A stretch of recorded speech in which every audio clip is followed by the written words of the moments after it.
Alrighty. Good morning, good afternoon, good evening, wherever you find yourself today. It's a pleasure coming your way one more time with Analyze This. And I hope that we are going to have a very fruitful discussion today. Um, Before I go on to discuss to introduce the discussion we're going to have today, I want to go ahead and take care of our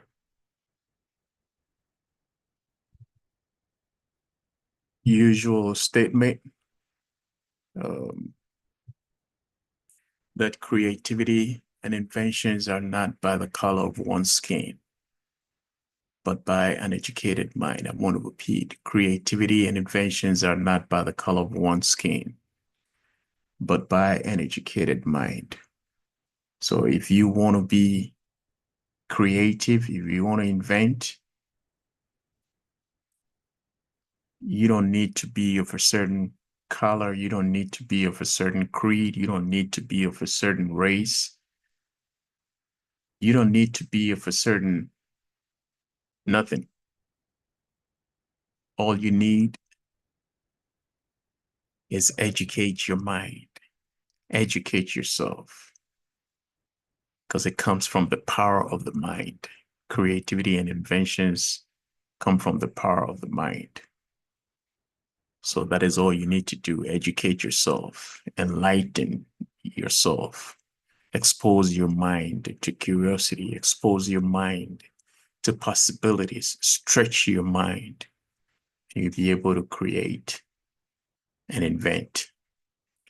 On this platform, you can be a part of this discussion. If you want to join via Zoom, just hit us up and we will send you the link to be a part of it. We entertain dissenting opinions. We don't argue on this platform. We discuss on this platform because we want to arrive at a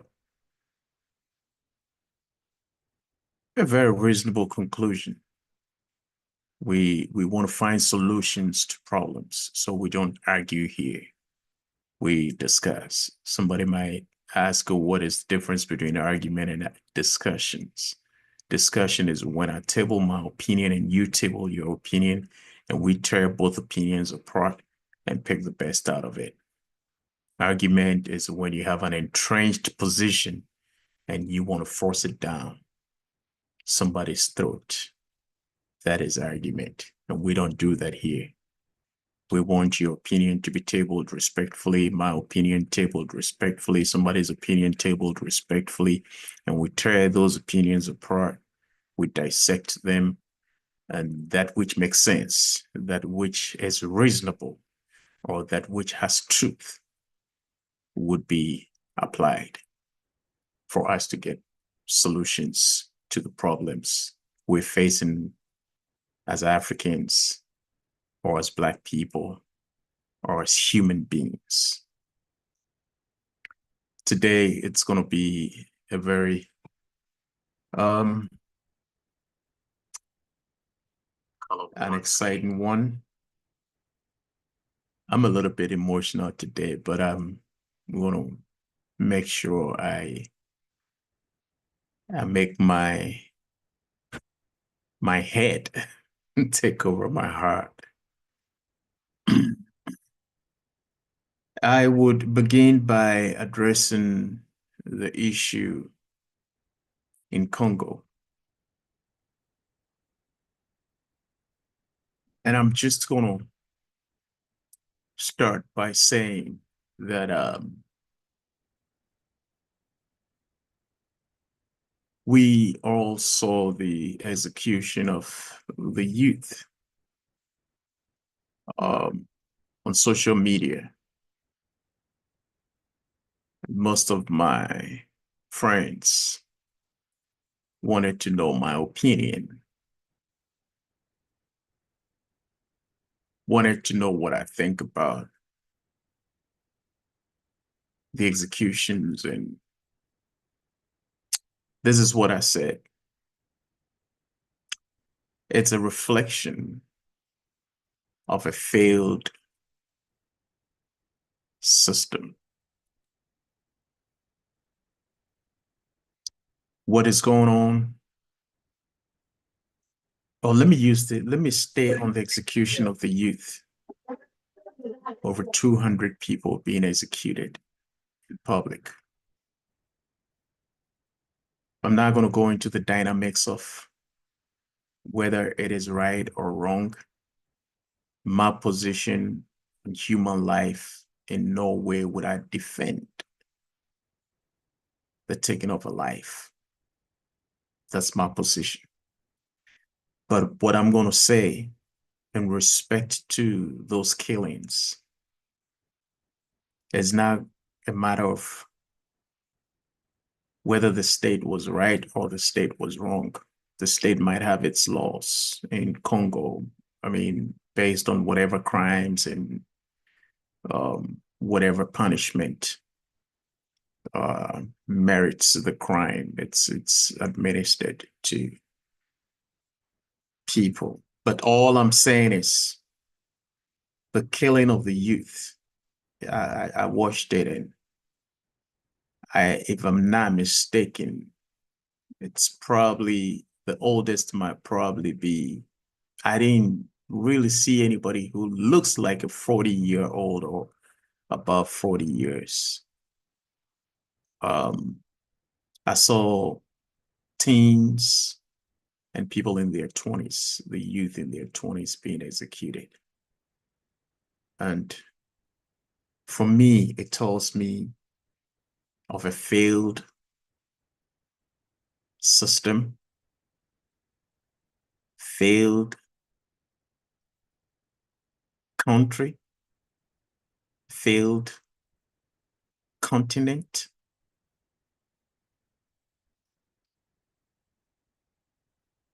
In other words, it tells us we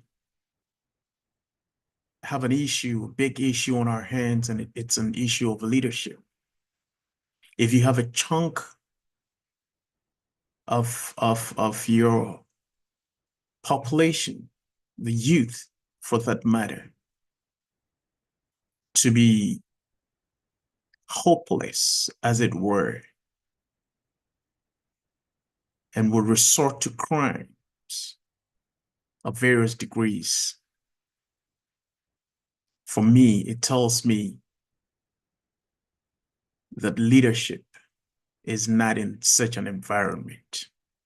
I'm not saying you're not going to have criminals in countries where leadership is up and doing, but all I'm saying is if it's on that magnitude and if it's on the level of despondency,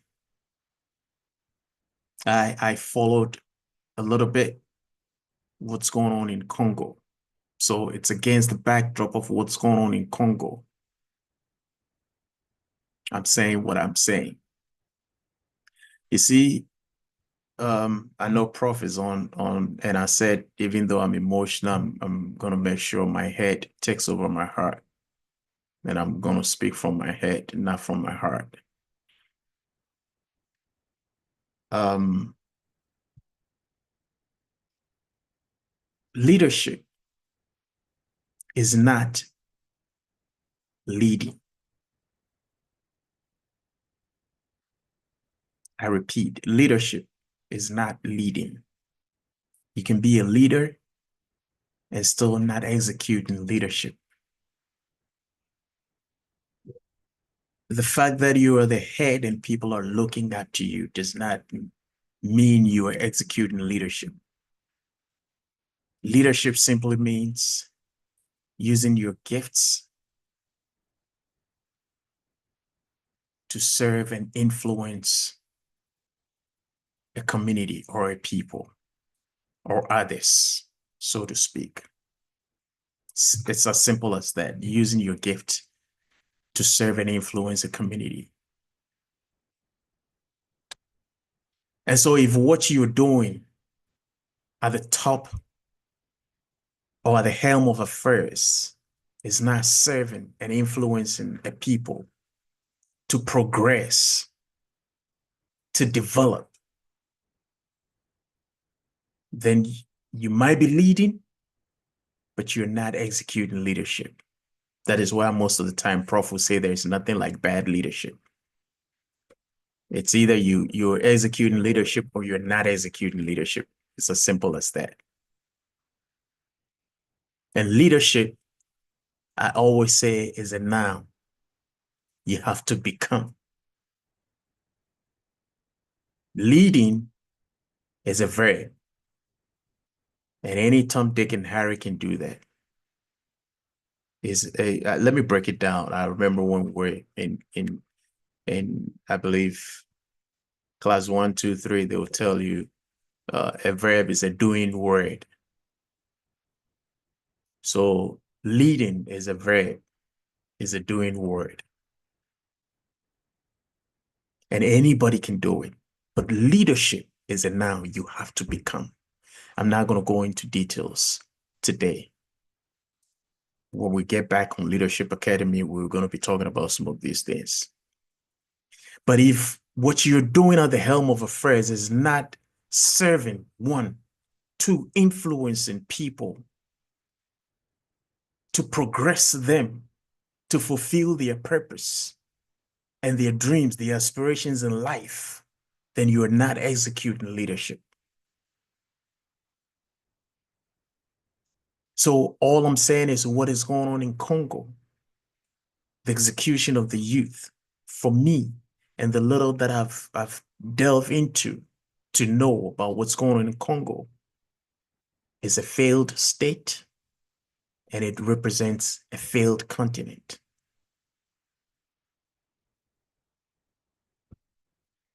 The first responsibility of leadership is to solve problems.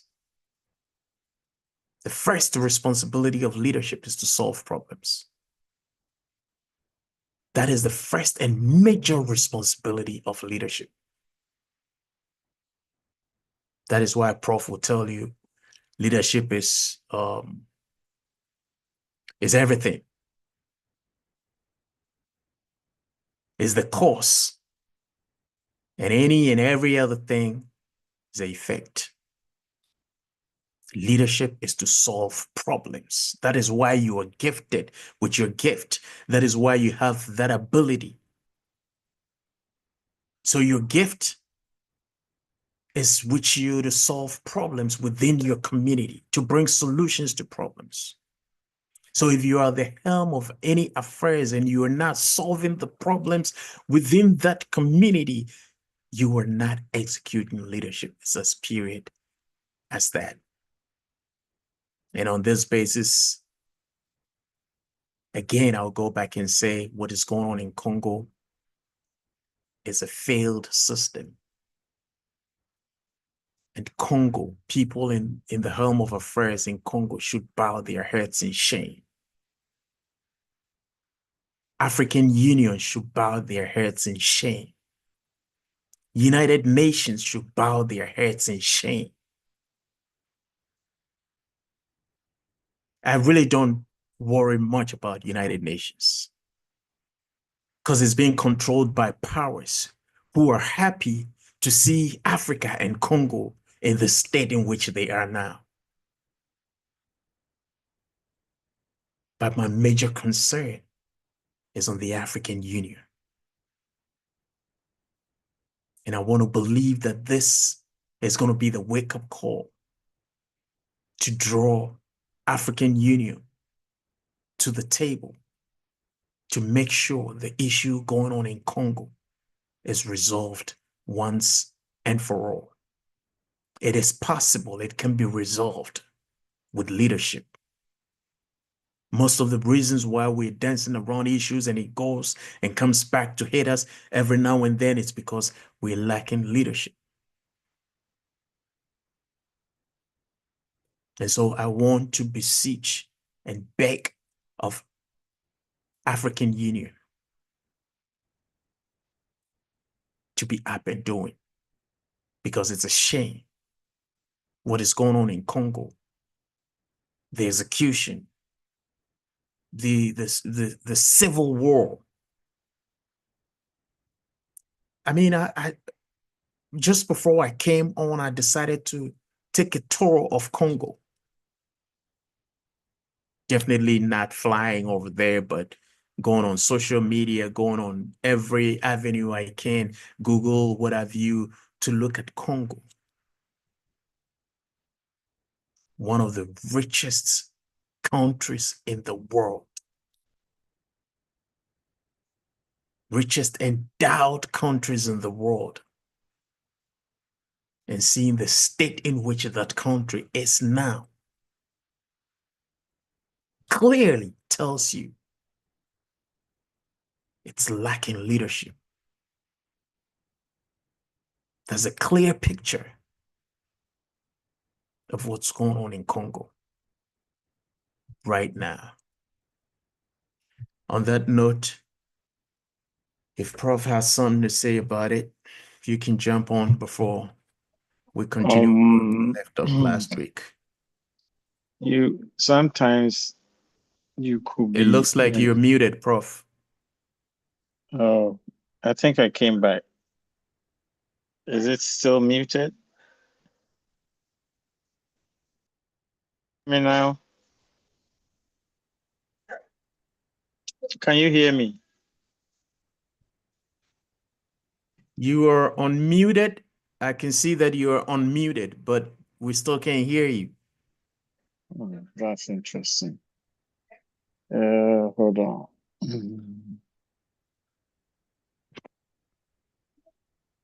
Can you hear me now? We still can't hear you. Wow. Okay. You can hear me now? Yeah. Okay. Actually, I think it was my fault. I think it's my headset. Okay.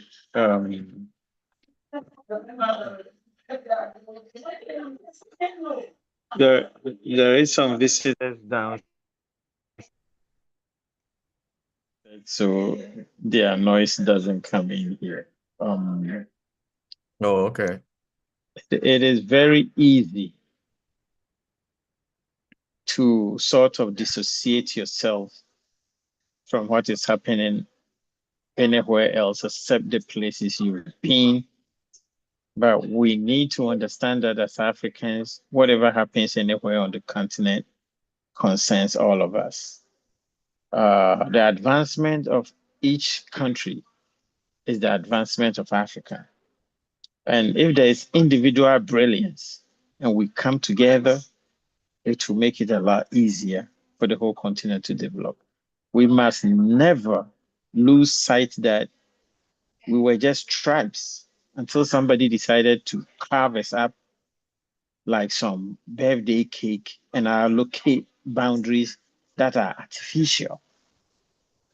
So if you are Ghanaian, if you are Nigerian, if you're Kenyan, if you are from Mozambique, you are from Rwanda, Lesotho, whatever country that you come from, as long as you are of this skin color, you are African. And whatever happens on our continent should concern you. Unfortunately, I have about 4 brothers that I work with who are from the Congo. And when I walked onto the factory floor on Monday, the sort of despondency that is exhibited on their face, it will be the same thing if Kumasi was on fire, you know. So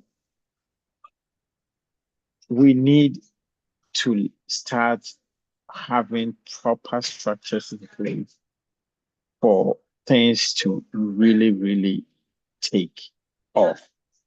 We've been playing the blame game for far too long. Nobody is coming from anywhere to solve the problems on our doorstep. It is upon us to do the solving of the problems that we have allowed to be created, like cancers. We've been putting bandages on cancers, and they are not going to go anywhere until we uproot them.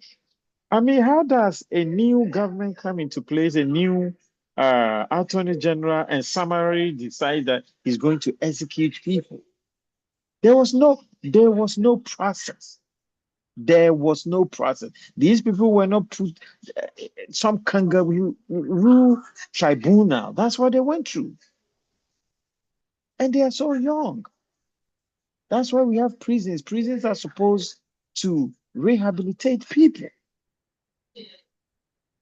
And like you said, what led to this mayhem?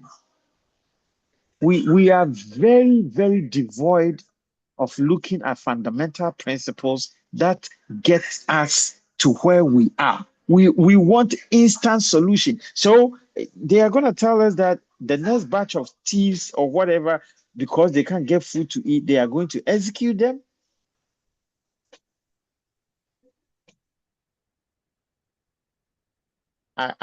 Like you were saying, when I saw that story, I didn't watch the video. I didn't want to have any nightmares to see a bunch of young people summarily executed by firing squad. They are not In this day enemies. and age. I mean, there's no individuality to the execution. It's not going to make the death any less horrible, but you just line people up and you shoot them. Well, Patrice Lumumba should be turning in his grave right now. oh yeah, oh yeah, and that's why I was very happy when you mentioned that you don't want the United Nations in our affairs. The very Yeah, but I leaders, mean, they really don't care. no, It's they our they issue. We they have to solve it. we have become inured to the mayhem that the international so-called controlling bodies have done to Africa. Patrice Lumumba could have been a beacon. He could have solved a lot of the problems because he was committed. And they saw that. And for their parochial interest, they removed him. You see, I have a problem with us. I believe most of the problems on the continent are uh, started by external forces, but we allow it, we aid and abet until it rolls over us, and then we start complaining. Okay, that's what we do. We start complaining after we've sat down and we've done nothing about it. We have regional bodies, we have the African Union, which is basically toothless. Now, serious countries, even though I do not support military takeovers, they are removing themselves from some of these regional bodies. A friend of mine posted on his status, ECO was and ECO is. ECOWAS, he was calling it ECOWAS with a hyphen in the middle. And then the ECO is what is happening today. Mali is out. Some other countries are out Burkina Faso. because, yeah, we are basically doing nothing. Nothing. Always mediocrity, and a lot of bureaucracy hampering the movement that should unite Africa. Even on the regional basis, we are not united. So how do we talk about? And I blame our schooling system. Nana, a lot of the things you and I know, if you had not gone to the Pan-African Institute in Accra, there are a lot of things you would never have known about Africa and our struggles. If I had not gone to school abroad, and that's the funny thing, I went to university in Ghana, and some of the historical and social issues that we are facing, that is as a result of our disunity. We were never told, we were never educated on them. A people without a knowledge of their history and culture is like a tree without roots. Marcus Garvey. There is no way we are going to solve the problems that we have if we do not rediscover our identity as Africans. If we do not rediscover that identity and know that we are the only people capable of solving our own problems, nobody is coming from anywhere to help us solve it. Matter of fact, the malaise in our systems is an advantage for somebody. And that somebody is not going to help you plug the holes that gives him an advantage. Anyway, I don't mean to cut you, but just to chip in before you continue, the summoning of leaders to sit and discuss what's going on in Congo now, they included President Macron to be a part of the leaders to sit at the table and discuss solutions to Africa's problems. The head of the country that is collecting about 20% of the foreign exchange of all francophone speaking countries and using it in his national bank reserves is being invited to come and sit. The very countries that sell ammunition to warring factions so that we can kill each other while they go behind us and take our resources is being invited. That should tell to come you and how sit in and help solve the problem he is benefiting from. So it tells you how intelligent we are. I've said this over and over again.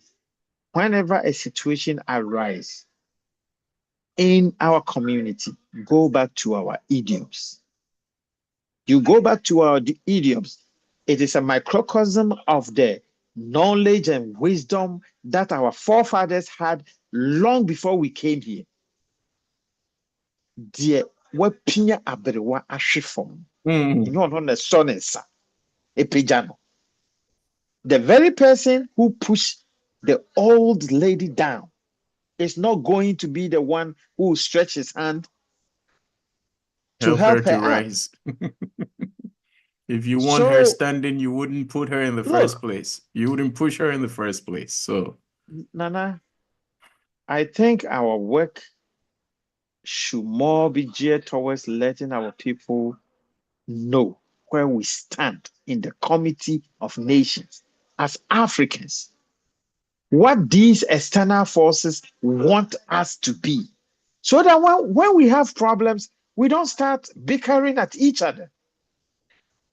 Because we leave the source of the problems and we are fighting each other.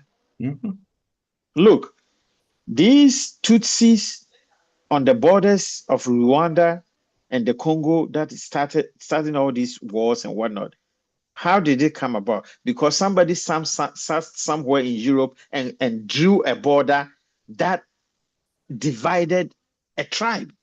And they knew what they were doing. They knew what they were doing. They knew exactly. They did it in Ghana, Togo, Burkina Faso, Ghana. We are one of the luckiest countries in Africa that the Trans-Togoland and the Ewe people in Ghana have not caused some serious issues. I think 4 years ago, they tried to topple the government, but they have not really been funded. We've not allowed that to evolve into something. And the Northerners on the border with Burkina Faso, they have been brothers. Some of them come to school in Ghana. And some of our people go to school in Burkina Faso. We intermarry. That is the only thing that is preventing some of these things from happening. On our western border, the accounts on those side of La Côte d'Ivoire, we actually walked over. We actually walked, and we were talking to them because they speak the same language. And somebody sat down and drew all these boundaries with the intention that he needs to divide in order to rule you. And then when there is a problem, you are inviting the divider to come and sit and learn the secrets with which he can go and re-energize his ability to. I don't even know what to say. Why is it that a guy like me, who was open-minded, willing to learn, willing to read, have to come to Canada to know that France is benefiting from us while calling us poor? Or the United States is benefiting from us while calling us poor? Why? Why is it that the gold reserves of Ghana gets about 3%? Why? Why? Why do we have to go outside Ghana to learn this? Shouldn't this be mandatory reading from class 5?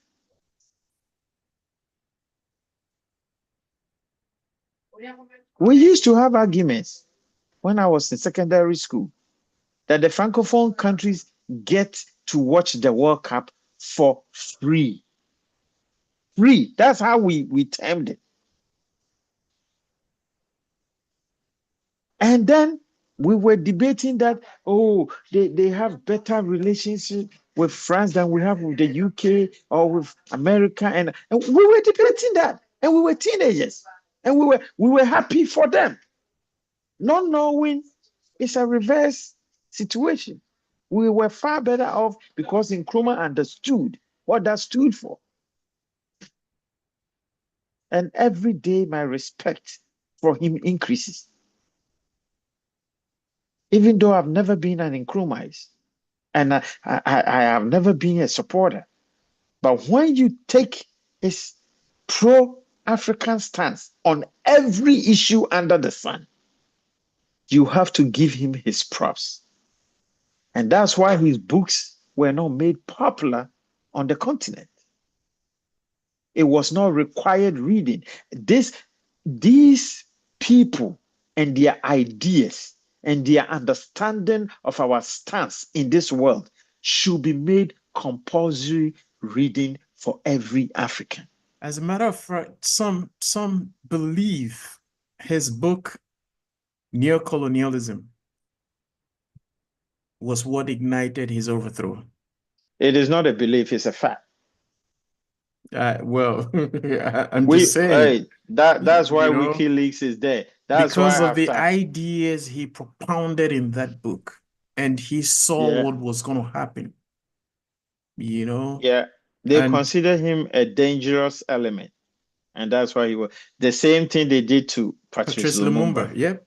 And he's one of the few people who died, and it moved Nkrumah to tears. Because he understood. Yeah.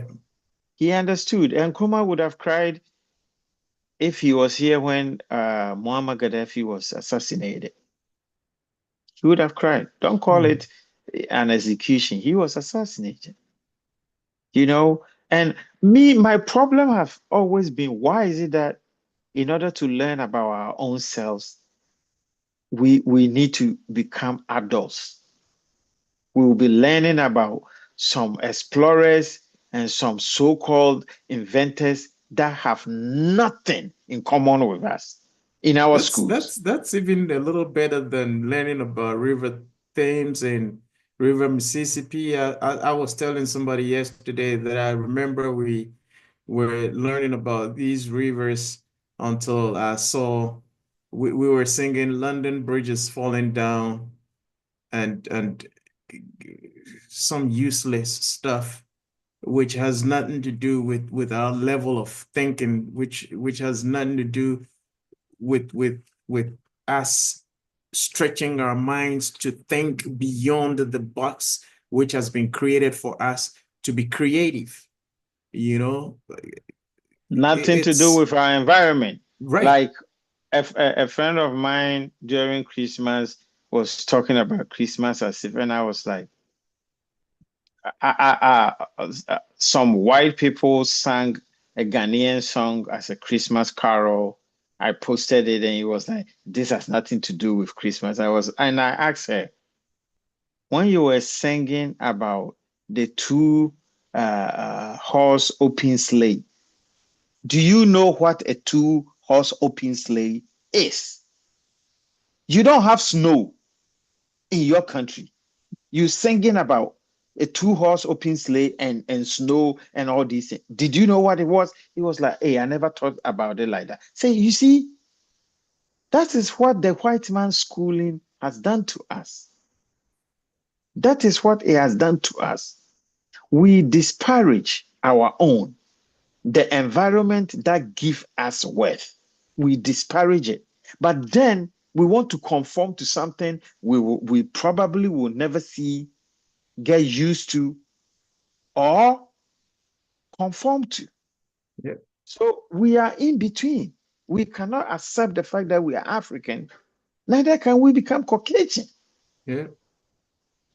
And why do we have to grow up before we can rediscover this? Why is it not instilled in us as we grow?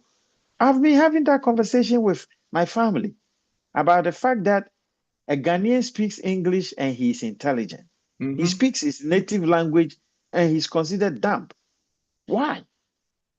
These are the issues that should be eliminated from the discourse in our countries to understand that we are the same people as long as the earth that we live on gave birth to us.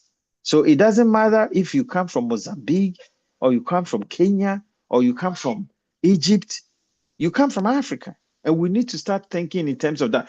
Every other continent has regional blocks like that. Why don't we? And that's why we are fighting. So that somebody can come behind us and steal it, our resources. The only reason Congo is on fire is because they Oh got yeah. everything. Mm-hmm. That's the only reason. Yeah. And the trans what do no I shouldn't call it trans. The big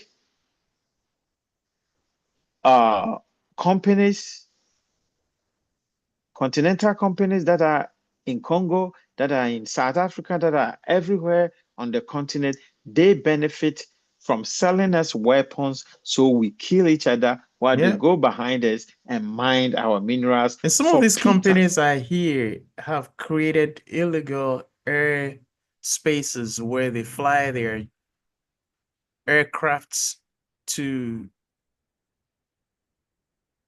export the mineral resources directly from the base. You know, I, so I didn't know about it's that. it's crazy. And what's going on in Congo is going on probably in smaller or in lesser sections of African countries where they're mining of natural resources. You see, and so we can even easily link that to what's going on in Obuasi. In Ghana, And legally, a lot of these companies are allowed to take their profits 100% in some cases out of the country. yeah, you see, one of the things, and I wrote it in my second book, negotiations and dialogue is a law. Until we understand that, we're not going to be able to get stuff done our way. It's a law of life, and we got to understand that law. What am I bringing on the table? What are you bringing on the table? You see, and it's a law that if you I'm not even going to say if, it's a law that leadership or anybody who aspires to execute leadership should develop and understand.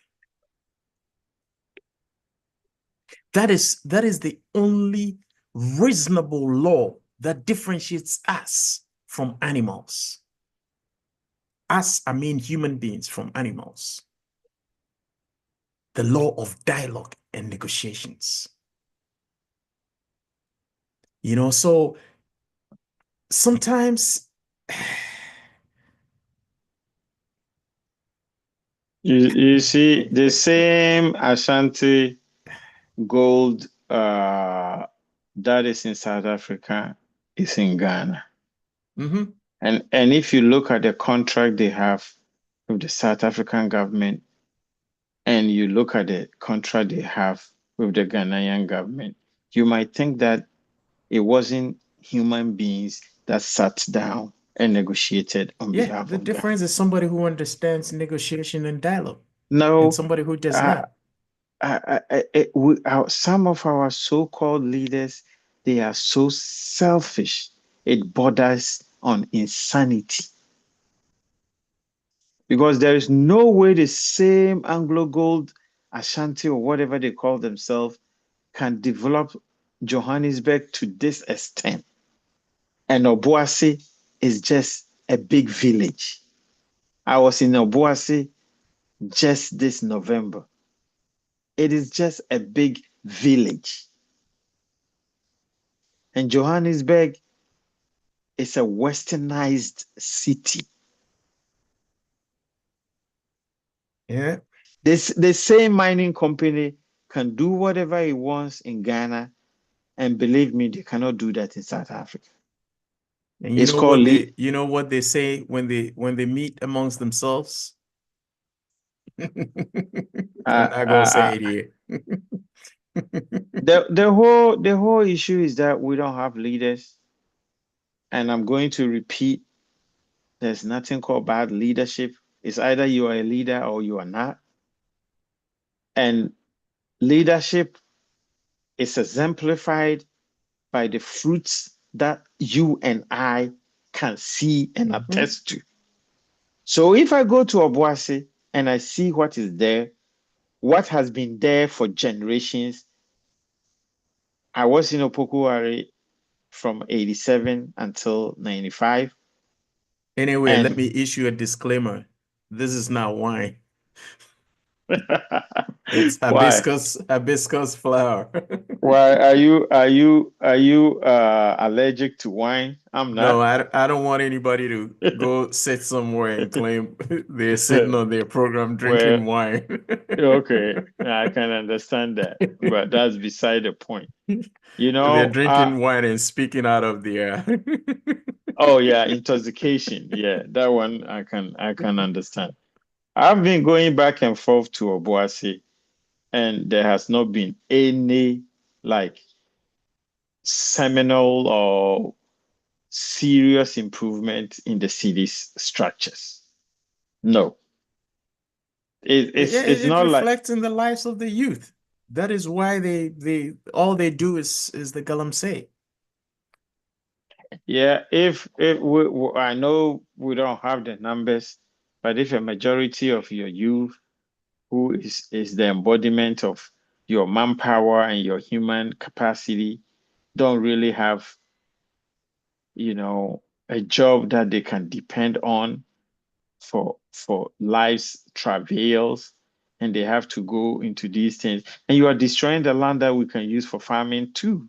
So you cannot come and tell me, oh, they could go into farming. There are no farmlands around those areas anyway, and it makes everything expensive, you know water, air, our food supply systems.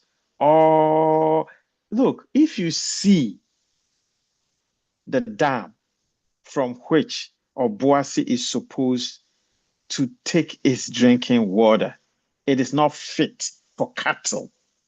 It is not fit for animals. I saw it with my own eyes because of the galamsey. You go to Konongo, it is worse.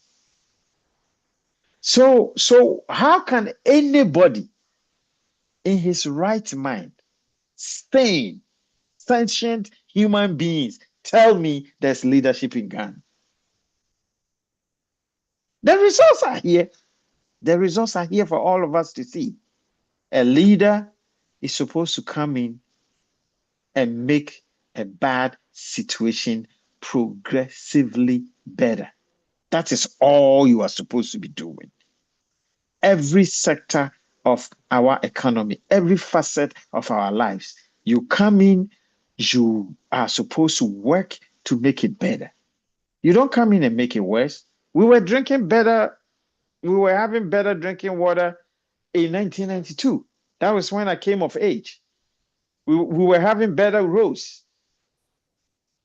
So if 20, 25 years later, this is what we are used to, and it's becoming the norm. That's the sad part of the situation.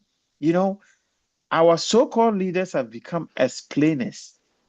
They come to explain to you why they cannot do the job for which they are being paid to do. And that's a sad commentary on us. A It's very, because very they don't sad have what it commentary. takes to do the work. That's as simple as that. They don't have what it takes to fix the problem. And they have And turned yet, all of us into talkers. yeah, most of them take the populist approach. And I see that trend in most of, even some of the journalists are taking the same populist approach to be liked by the people, to a max The following. But as to whether they have the substance and the gifts to deliver solutions to the problems is another thing. So until we come to understand and know what leadership is, and see the difference between leadership and politicians, we would be running around in circles just like we're doing now. But with that being said, I'm excited. I'm excited about one thing, but I don't know if it's going to be sustained for a certain period of time by the Trump administration. I what is must it? say, I'm excited about that. Cutting aids to Africa. The former president of, was it do you remember what the former president, or you never saw the video?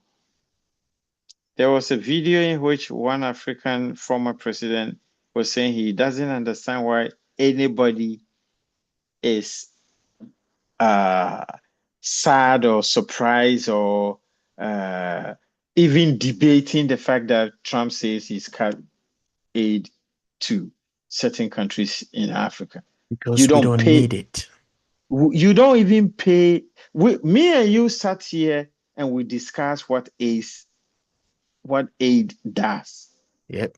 They come and give you $1 million, and behind your back they are taking $20 billion for every $1 million that they give you. These are the issues I say. And most of this aid is what is aiding some of these junters and yeah, what's the other name I The want to use for them? political leadership, elite political leadership. Political whatever in power, because they Yeah, steal from that money. That's the only thing I'm currently excited about, and I hope it's gonna make people sit up and begin to use yeah. the I was brains. talking about Uhuru Kenyatta. Oh, He was the okay. one he was the one saying that why are we even debating it? The man is for Americans. Americans pay taxes so that the money should be used by the United States for the citizens of the United States. So why are you in Kenya? Why are you in Mozambique? Why are you in Ghana worried about that? I Do hope you that pay? is sustained for a longer period of time, or eh, even end up dying. Look, Nana, I'm praying that will end up Nana, dying. the honorable approach is for the whole of Africa to reject any aid from anybody. Yeah, but they're not gonna reject it because that's what funds their lifestyle. And that's why there should be a grassroots movement to tell them you cannot be taking other people's money. Yep. Well, It is that's an why I'm issue. excited about the suspension of the aids to Africa by It the Trump shouldn't be administration. it shouldn't be a suspension. It should be an outright cancellation. Yeah, we're hoping it gets there. And you It may should not be. know. Probably what we're saying on this platform can get to some corridors of power who can influence the outright cancellation of this You see, aid to uh, Africa, which a aids lot. some of these people in power to live the kind of lifestyle and fuel the corruption going on in Africa. Look,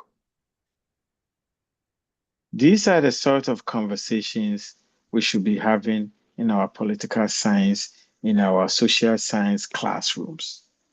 Okay, these are the sort of lectures that should be going on in our middle schools and in our secondary schools, in our high schools. These are the sort of mind opening discourse that we should be having as teenagers as we go. How are you going to respect your father if whenever you are in need, he has to go to his friend to beg for money? That is what this is. You say you see, I was having this discussion with my classmates about 6, 7 years ago. Oh, we are a sovereign nation. No, you are not. There's a difference between borrowing and going a begging for aid, cup in hand, already groveling and expecting that somebody should always come to your aid. You can't stand on, even in our culture, a man or a woman who does that is disrespected. When the elders are being called for a discussion, you will not be called. So we can either decide that Anna is due to whom Anna is due, or we are going to be a subservient race to other races forever. There is no middle ground. There is no middle ground. There is no way you are as long. I've known you forever. We are cool. But if at the end of every month I come to you and say, "Oh, Nana, I need $1,000 because I can't pay my bills," how long are you going to sustain that? How long are you going to sustain that? I asked somebody, if And you then have a family, especially too when you see what the end results of what you're putting in. that's where I was And they coming to. know. That's why That's the other where time I was so pissed off when somebody claimed Anas is washing our dirty clothes in public by letting the international community see the corruption in Ghana. And I was like, are you serious? You think they don't know what's going on? they are the genesis of it. ExxonMobil paid millions in Nigeria to politicians in order to cut off crude oil. They don't know. They know. Look at this an analogy I gave to somebody. You have a cousin. He says he's going into business. Out of your kind-hearted gesture, you lend him 20,000 Ghana cedis to start a business. You see the business flourishing, and you see your cousin buying expensive cars, going on expensive vacations, and having expensive women on his arms, going to big nightclubs.